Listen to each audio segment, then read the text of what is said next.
अस्सलामुअलैकुम, नमस्कार, आदाब। मैं हूं आपका दोस्त निहाल अख्तर पयामी और आप देखना शुरू कर चुके हैं आपका अपना चैनल गांव मोहल्ला। दोस्तों, देश और दुनिया की तमाम तर खबरों के लिए हमारे साथ बने रहिए।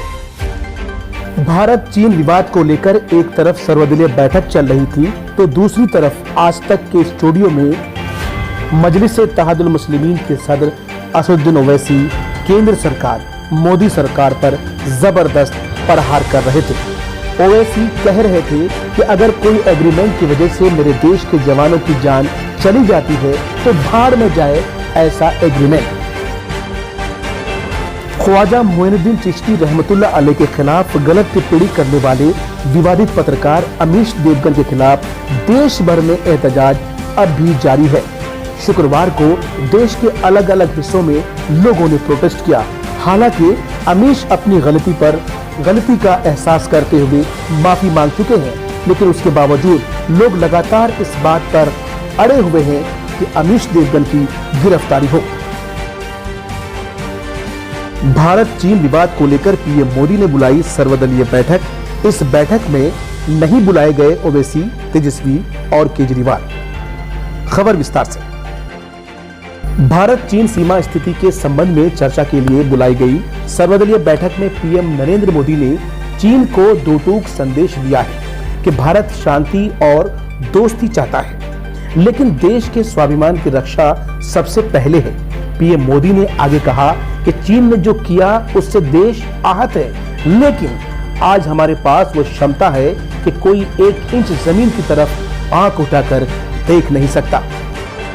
उन्होंने ये भी कहा कि पूरा देश सैनिकों के साथ चट्टान की तरह खड़ा है। दोस्तों, जैसा कि हमने आपसे शुरू में ही कहा था कि इस सर्वदलीय बैठक में मजलिस-ए-इत्तेहादुल मुस्लिमीन के सदर असदुद्दीन ओवैसी, राजद सुप्रीमो तेजस्वी यादव और आम आदमी पार्टी के सुप्रीमो अध्यक्ष अरविंद केजरीवाल, जो दिल्ली के मुख्यमंत्री हैं, इस बैठक में नहीं बुलाए गए।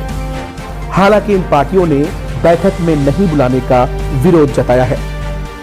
देश की राजधानी दिल्ली में कोरोना मरीजों की संख्या लगातार बढ़ती जा रही है। शुक्रवार को पहली बार ऐसा हुआ कि जब 24 घंटे के अंदर 3000 से ज्यादा नए मामले सामने आए। देश भर की अगर बात करें तो स्वास्थ्य मंत्रालय के अनुसार देश में कोरोना के 24 घंटे में सबसे ज्यादा यानी 13,586 नए मामले सामने आए हैं।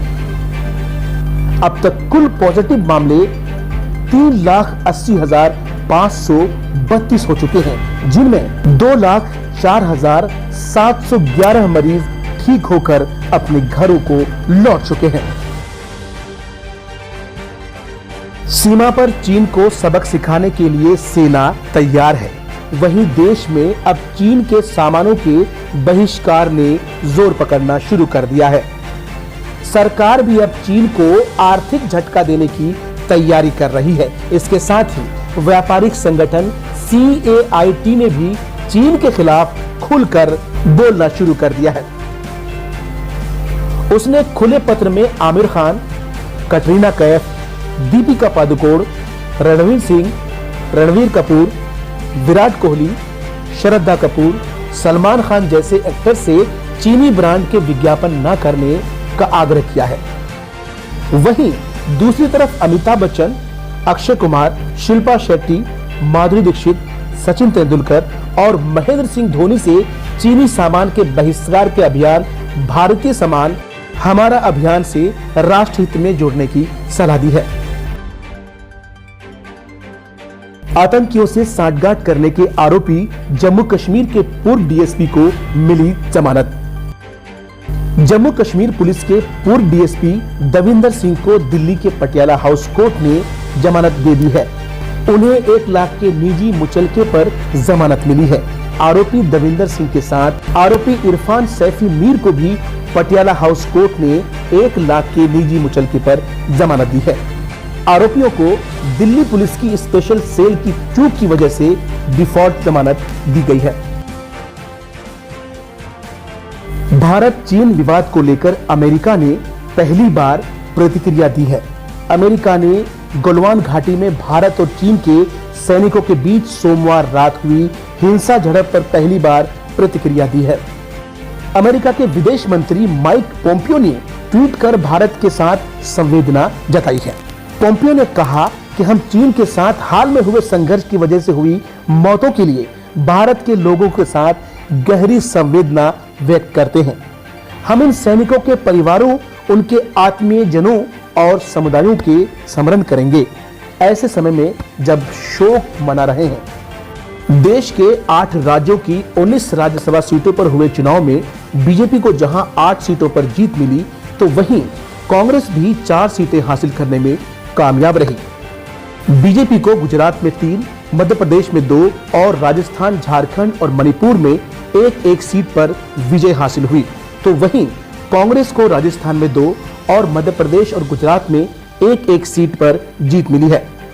चुनाव में ज्यादा सीटें जीतने के बावजूद बीजेपी ऊपरी सदन में बहुमत हासिल करने से दूर रही। इन चुनाव में दिग्विजय सिंह, सिंधिया और शिबू सोरेन जैसे अनुभवी नेता आसानी से निर्वाचित हो गए।